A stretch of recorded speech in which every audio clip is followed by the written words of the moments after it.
40 years of campus, hobby clubs, student mentoring, eco-friendly campus. KL, deemed to be university. Telangana తొలి ముఖ్యమంత్రి కేసీఆర్ గారు ఇచ్చిన పిలుపు మేరకు రాష్ట్రంలో ఎక్కడెక్కడైతే ఈరోజు కాంగ్రెస్ పార్టీ యొక్క నిర్లక్ష్య విధానాల వల్ల, కాంగ్రెస్ పార్టీ యొక్క పట్టింపు లేనితనం వల్ల ఇవాళ వ్యవసాయదారులకు, రైతులకు, పట్టాదారులు కావచ్చు లేదా కౌలు రైతులు కావచ్చు, వాళ్ళు పడుతున్న ఇబ్బందులు గమనించి ఇప్పటికే 15-20 లక్షల ఎకరాల్లో ఎక్కడెక్కడైతే పంటలు ఎండిపోయినాయో ఆ రైతుల్లో భరోసా నింపడానికి, ధైర్యాన్ని ఇవ్వడానికి, అదేవిధంగా వారికి మేమున్నామని చెప్పడానికే ఈరోజు క్షేత్రస్థాయిలో మా పార్టీ నాయకులు అన్ని నియోజకవర్గాల్లో కూడా రైతుల దగ్గర పోతూ ఉన్నారు, పర్యటనలు చేస్తూ ఉన్నారు. అందరినీ కూడా కలిసి వారిలో ఒక భరోసా నింపే ప్రయత్నం చేస్తున్నారు. రైతులు అడగలేదు, మిమ్మల్ని ఎవరు కూడా నిజానికి డిమాండ్ చేయలేదు. మేమే డిసెంబర్ 9 నాడు అధికారంలోకి వస్తున్నాం. ఇప్పటిదాకా లోన్లు తీసుకొని వాళ్ళు కూడా తీసుకోండి, నేను వెంటనే 2 లక్షల రూపాయల రుణమాఫీ చేస్తా అని చెప్పింది రేవంత్ రెడ్డి. మరి ఇప్పుడు 4 నెలలు అయినా కూడా రుణమాఫీ అనేది కనీసం ప్రస్తావన కూడా లేని పరిస్థితి ఈరోజు రాష్ట్రంలో చూస్తూ ఉన్నాం.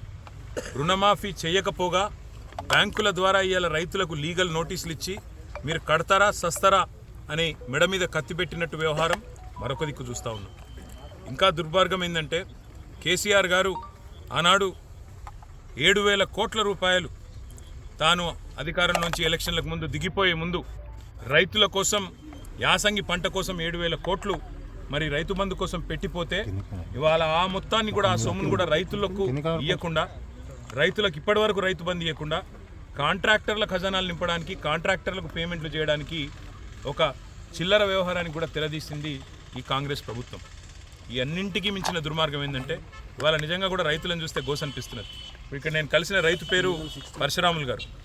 ఆయన కౌలు రైతు. ఒక 10 ఎకరాలు సారంపల్లి అనే గ్రామంలో, తంగలపల్లి మండలంలో కౌలుకు తీసుకున్నారు. కౌలుదారు కాబట్టి పట్టదారుకు మొదలే 60,000 రూపాయలు ఆయన కట్టినాడు. ఇవాళ ఆయన పరిస్థితి ఏంటంటే మొత్తం మేతకు తప్ప ఎందుకు పనికిరాని పరిస్థితి ఈరోజు ఈ పొలం తయారైంది.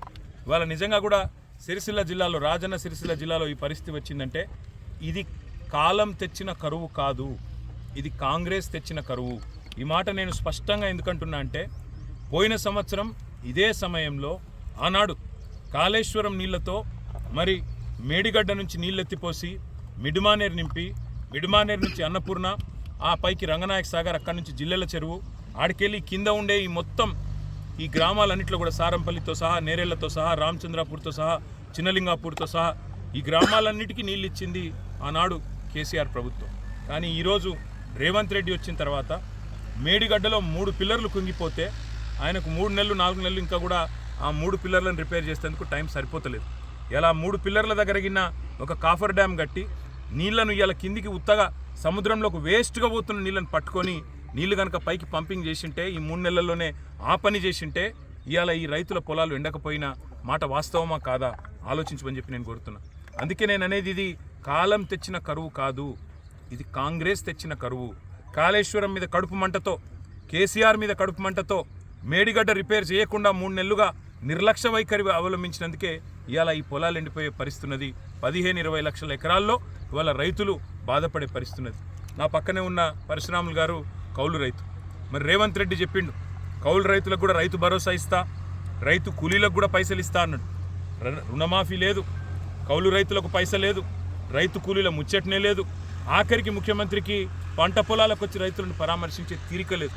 ఇప్పటి వరకు గత 4 నెలలుగా చేసింది ఏంటంటే 14-15 సార్లు ఎక్కే విమానం, దిగే విమానం అన్నట్టు ఢిల్లీకి జాతరలు చేసుడు, యాత్రలు చేసుడు తప్ప ఇంతవరకు రైతు పొలాల దిక్కు చూసిన పాపాన కూడా ఈ ముఖ్యమంత్రి కానీ ఆయన మంత్రులు కానీ పోలేదు. అందుకే రాష్ట్ర ప్రభుత్వాన్ని మేము డిమాండ్ చేస్తూ ఉన్నాం. మొదలు మీరు 2 లక్షల రుణమాఫీ డిసెంబర్ 9 నాడు చేస్తామని ఏ మాట అయితే ఇచ్చిండ్రో ఆ పని వెంటనే చేయండి. దానికి మీకు ఏ కోడు అడ్డం రాదు.